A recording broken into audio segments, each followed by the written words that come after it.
In today's episode of Humans on a Mission, I'm going to introduce you to one of my ultimate favorite concepts called Ikigai, because we're going to talk about all things purpose today and how to really dive in and discover your purpose. I don't care if you are a seasoned professional or seasoned human or someone who is trying to rediscover yourself. This tool is great for any time in your life.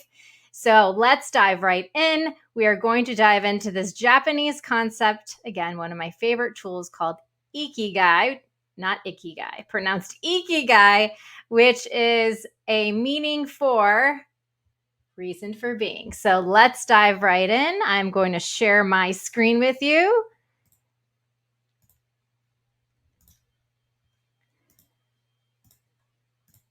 All right, so here we go. So, Ikigai, reason for being, a wonderful Japanese concept that we all have here. So, many of us sit here and wonder sometimes, what is the meaning of my life? Are you all thinking about that right now?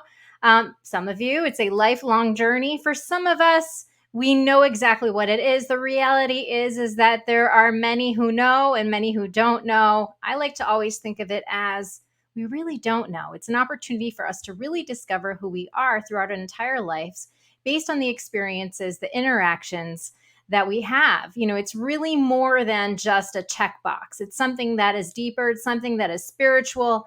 It's a lifelong journey. And what I really, really enjoy about this concept that I'm about to share and educate you on, and for those of you who have already heard about this, I know that you're with me and really being able to see the benefits and the values behind understanding this concept. I discovered this concept about 5 years ago when I was working with college students and teaching a course called Mapping Your Mission, where I helped students really understand what their mission was. And so we had to do a deep dive, and I was looking for models to really understand how to answer this question for yourself that was a bit more concrete, something that could really define it by asking key questions that I thought that were really, really helpful. And I then stumbled upon an article that shared this concept with me. And to be honest, at the same day that I discovered the article, I had a student walk into my classroom at the time and he says, "Hey, Connie, have you ever heard of this concept called Ikigai?" And I said, "Excuse me, are we talking about the Ikigai?" And he says, "No, Connie, Ikigai." And he had to really spell it out for me. And so from there, he said, "No, it's this amazing concept that really helped you think about what your meaning of life was, and that it really came from this understanding that we all have purpose. We all have this thing called Ikigai, and that it's a lifelong journey that we have. And ultimately, that it was helpful to anyone who felt as though that they were confused when it came to their life purpose or the way in which that they were traveling along this journey that we call life, and that we also have, folks who are passionate already, right? And so I want you to take a moment and I want you to really pause. And by the way, if you don't have a journal for today's episode, I would highly recommend that you pull it out. So for those of you who are listening to this on a podcast, you can definitely Google Ikigai when it comes to the image itself, and you know exactly what I'm talking about. For those who are watching this via video, we are going to walk through and you'll get to see all those visuals. So either way, you are all clued in and have everything that you need. So either way, pull that journal out. And I want you to really ask yourself the question as to, when it comes to your reason for being, what gets you up in the morning? Do you feel as if you have clarity when it comes to that? Or do you feel as though that there is some confusion, not sure, what that is? I have to tell you, every day in my coaching practice, I have lots and lots of clients who are CEOs, entrepreneurs, who are doing so much out there and are doing so many amazing things, but yet they're having these questions about there's more to life. There's more than what I'm currently doing. And, it made me pause and think about this, because I thought, oh gosh, here we are, just college students are trying to figure out their pathway. No, it's not that. It's a constant thing that we all have, right? In order to keep the vibration flowing in our lives and keep us moving towards the path that we have set for ourselves, we need to keep igniting that. And so we may have points in time in our lives where we'll feel confused or we will feel passionate. So what I'm really trying to say when it comes to this right now is that maybe you were passionate, but now you're confused. Maybe you're confused and you turn to passion. This is all part of the journey in the process. And so we all have to really dive within ourselves to really understand what makes us tick, right? What is our reason for being, and AKA what gets us up in the morning when you get out of bed? And so when you're scrolling around Instagram, you're seeing all these lovely quotes and all these amazing pictures of happy people. Don't be fooled out there, my friends. You may be asking yourself the question of, well, how do I get there? And then we go into imagination mode and we say, well, I really want this. I really want that. I want to be just like this person. But the reality is there's more to it. And so, how do we find that joy? How do we find that vitality every day that we get up? Well, there's a process. And where Ikigai came from is Okinawa, Japan. Back in 2001, and for those of you who are looking for some research and information, Akihiro, let me make sure I pronounce this correctly, Akihiro Hasegawa wrote a paper that talked about Ikigai, which, by the way, Ikigai is a concept that is way older than 2001. If you look online, you may, or in research and things like that, it may date back to 1996, but actually even further, we're talking about centuries.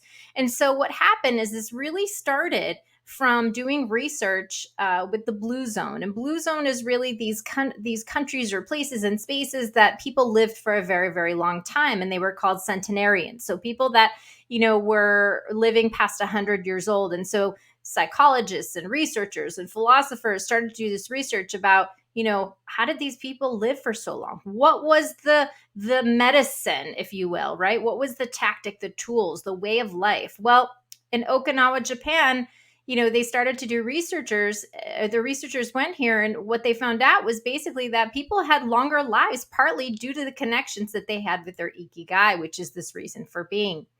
And so they really asked themselves the question every morning, right? Why do you wake up in the morning? What gets you up out of bed every morning? It's not just an alarm clock, right? Even though many of us want to think about that, or the to-do list that we have to do that never ends. But they really saw ikigai being a lifetime process. It's not about the fact that here in the Western world, what do? We work until we're 62, 65, maybe even longer these days, right? And then we retire. This is a lifetime process that never ends because it's really about this connection to our being and who we are on a daily basis. It's this seeking within, it's finding it within each and every single one of us. We each have this ikigai.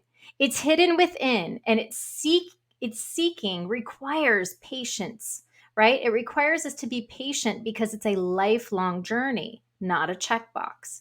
And I think that that's one of the biggest things that I often say with clients who I coach and see every day, or even groups, right? When we're talking about performance coaching and things like that, it's a process. Our mind wants us to check off the box and get things completed very, very quickly. But the reality is that our life, there's so much to explore about ourselves, and to be able to engage and know that we are continuing to discover who we are on a daily basis is something that I think is truly magical and powerful. So we know that with this concept is that by giving a sense of purpose to each and every day with presence, and not only presence, but connection to not only the ways that we think, but the sensations in our bodies and our spirit, we have an opportunity to increase our overall health, our vitality, and our longevity. And that's a key piece, I think, that we need to take from this, is that, certainly this is not one concept. And there are many, if you look in even management research and things like that, there are a lot of similar models. I mean, Venn diagrams are everywhere, right? Because we're trying to combine different concepts. Even one that I had taught when it came to connection of your purpose and your day job, like we use Venn diagrams to illustrate certain concepts.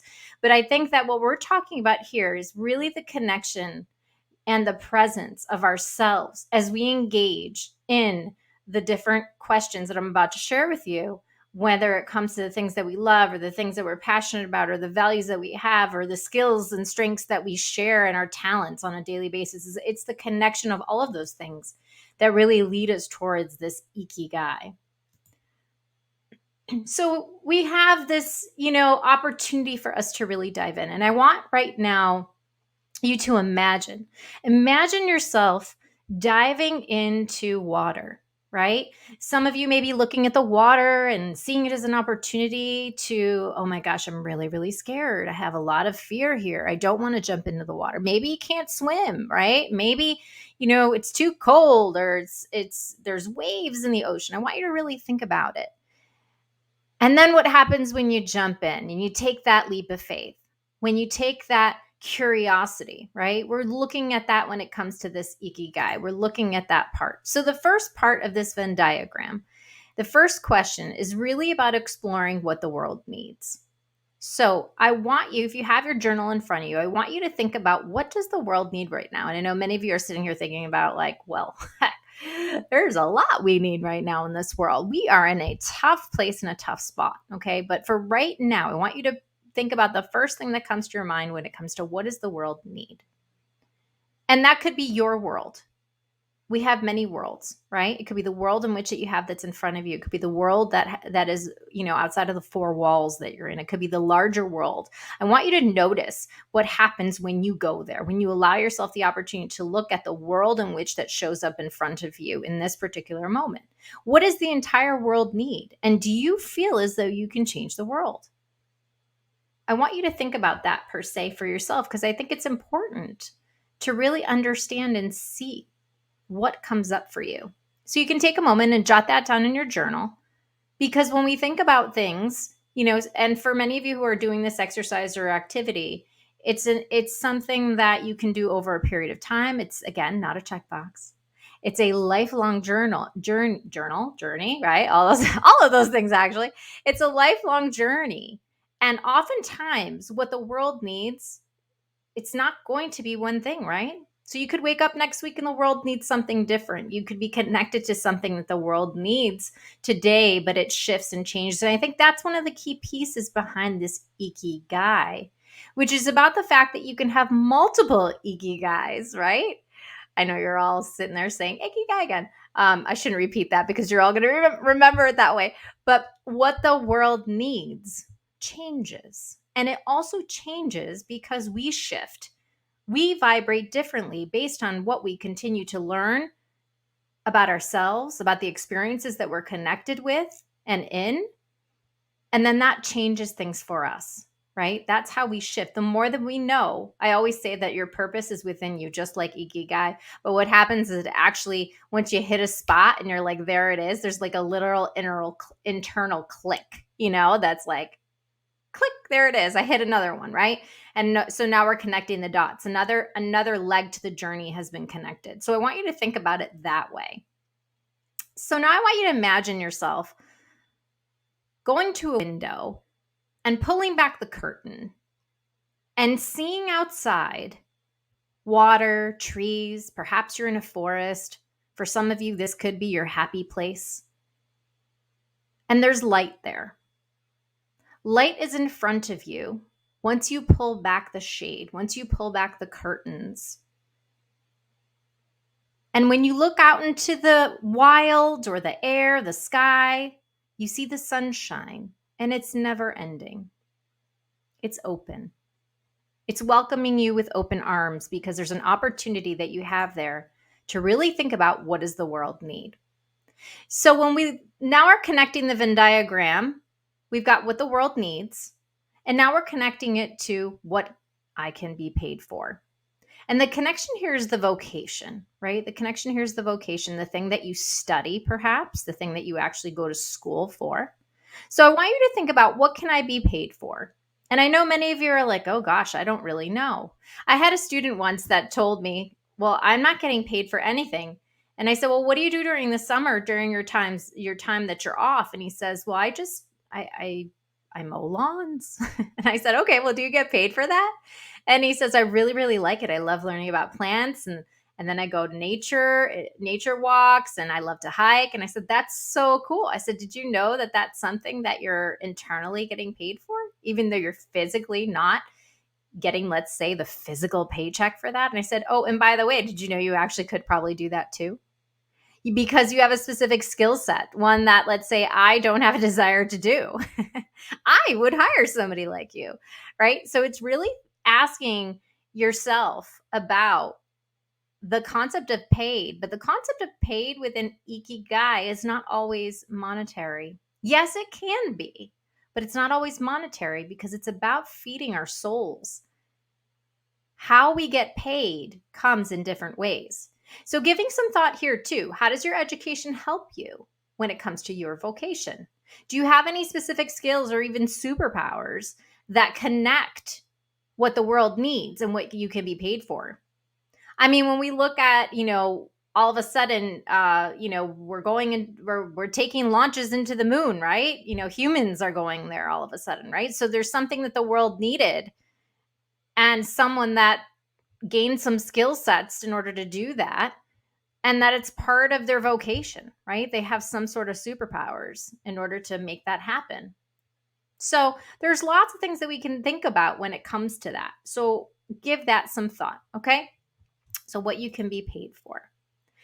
So, for those of you who are on the podcast, you won't see this image per se, but there's this little kid. He's wearing his glasses, and he's got a bunch of euros, and I was inspired by this picture, to be honest, because I'd really miss going to travel to Europe right now. And so I'm putting this on a little bit of my vision board. But there's an opportunity here, to really think about the fact to connect to the child within yourself of the thing that makes you feel perhaps abundant within you as a little kid. How might you be able to have some fun? What did that look like when you were a kid? What fun were you building things? Were you destroying things, right? All those things matter when it comes to Ikigai. Were you hanging around with people? Were you with, by yourself? Were you at certain locations? All of those kinds of things are really, really important when we're looking at this. So then that brings us to the third question in Ikigai, which is the what am I good at? I love this one because I'm being a Gallup certified strengths coach. Strengths is one of the things that I really do a deep dive in. And actually, I find that most of us have a very, very hard time in truly embracing what we are good at because many of us think that it's egotistical. And I say, no, it's not. Because this is really about embracing the goodness that is within you, what you already have, what you've been brought into this universe in order to share with others. And it's important for you to understand that there's a space for you. There's space here for you. So what are the things that come naturally for you? What are you also not good at?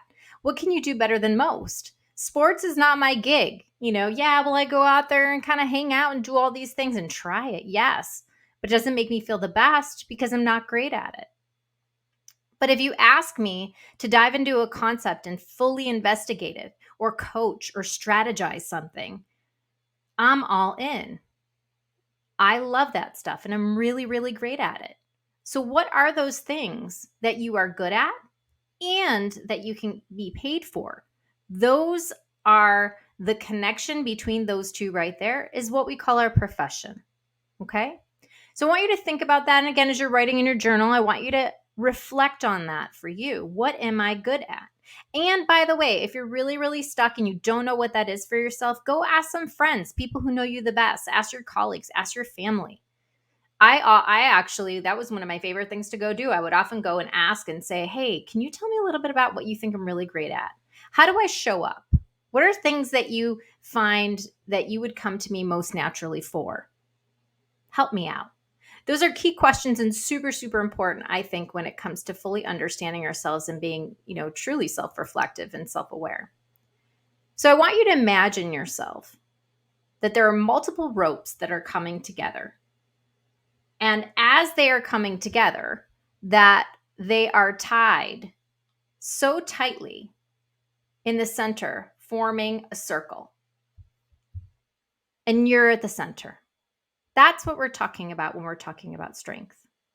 So the last question when it comes to Ikigai or reflection to really think about is the love part.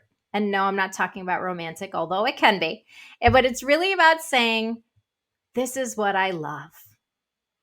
And what you're good at in connection with what you love are what we call our passions.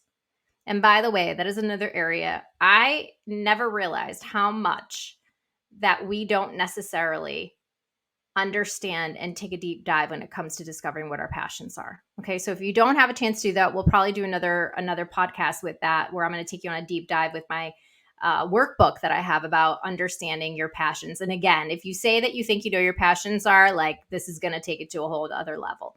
So, what do you love? What are the things that you can't live without? What matters to you the most? What do you get fully emotional over? And flow. I love the conversation about flow.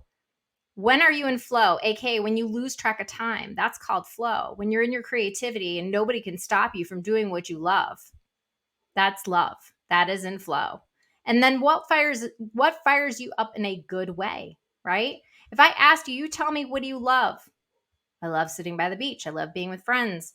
I love being creative. I love music. All of those things are super, super important. Again, something to jot down. So when we look at what we love and what the world needs, that's our mission, the intersection of those two. So at the middle of all of these, we've got our passions, our mission, which also connects to our values, by the way. And we've got our profession and our vocation. So those are all important aspects. I want you ultimately to feel the fire within yourself, because that is what we've got to have every day, right? And some days we don't get a chance to feel that. Sometimes we always don't feel that great and we need to take a little bit of a step back, right?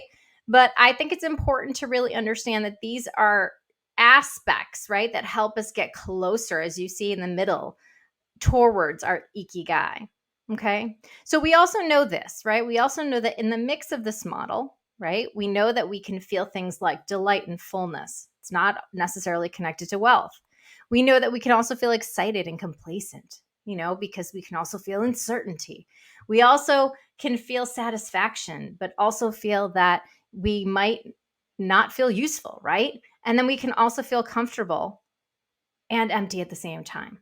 And these are all parts of it because we're exploring that space in between. And that's what I want you to really think about again as you're walking through this model. So how do we get there? How do we get into it? Flow and presence. Okay. So what do we do? Engage in activities like meditation, yoga, breath work, things like Tai Chi, Qigong, mindfulness. These are all places and spaces where we can become quiet so that we can hear more when we ask these deep questions of ourselves. Then exploration when it comes to passion, strengths, values. Simon Sinek talks about finding your why, right? But in this case, it's more about why do you get up in the morning? Okay, it's a little different of a concept here, but really understanding those. The other is practicing flow, taking on tasks that you have a chance to complete, but slightly outside of your comfort zone. Because if it's too easy, guess what? You're going to get bored and say, screw it. I don't want to do it anymore. If it's too hard, you're going to say, this is too hard. I don't want to do this. It may even cause you a little angst.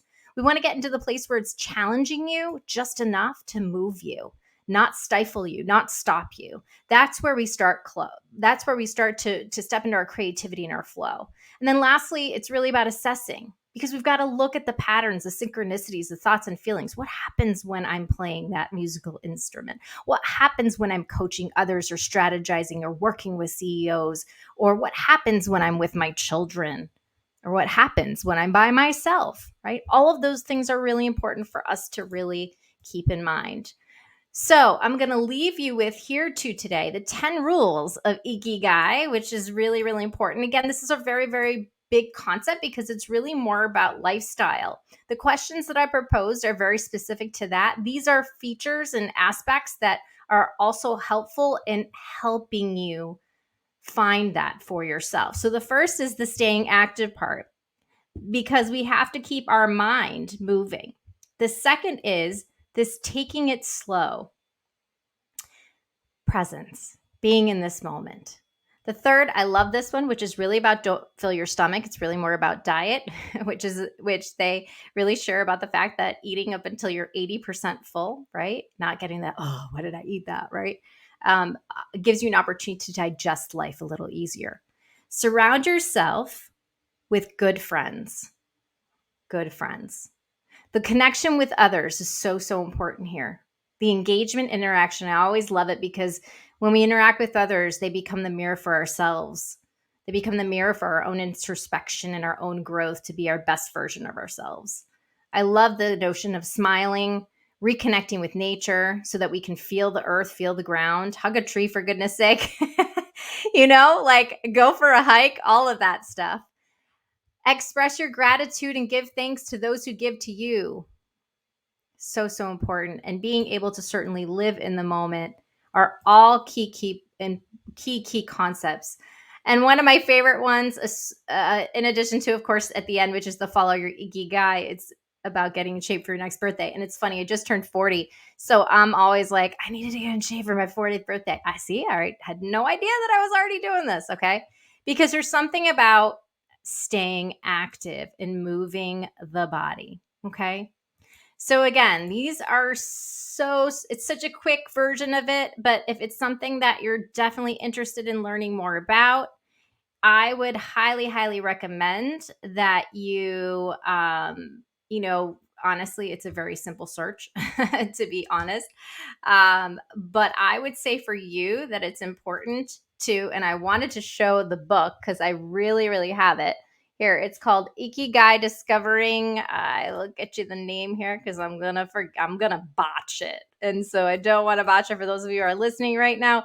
Basically, Ikigai: The Japanese Secret to a Long and Happy Life by Hector Garcia and Frances Miralles. So, if you are interested in learning more about it, that is one of the books that I would highly recommend. And there are lots of other journals that are out there.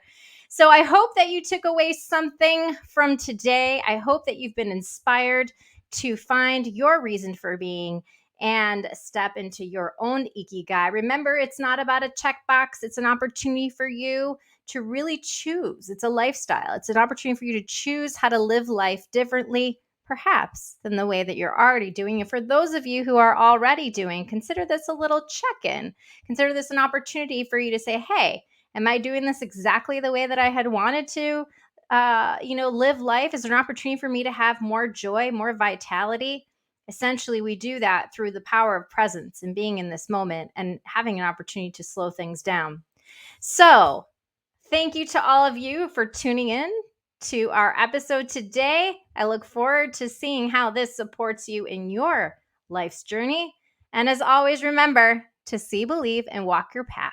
I'll see you next time.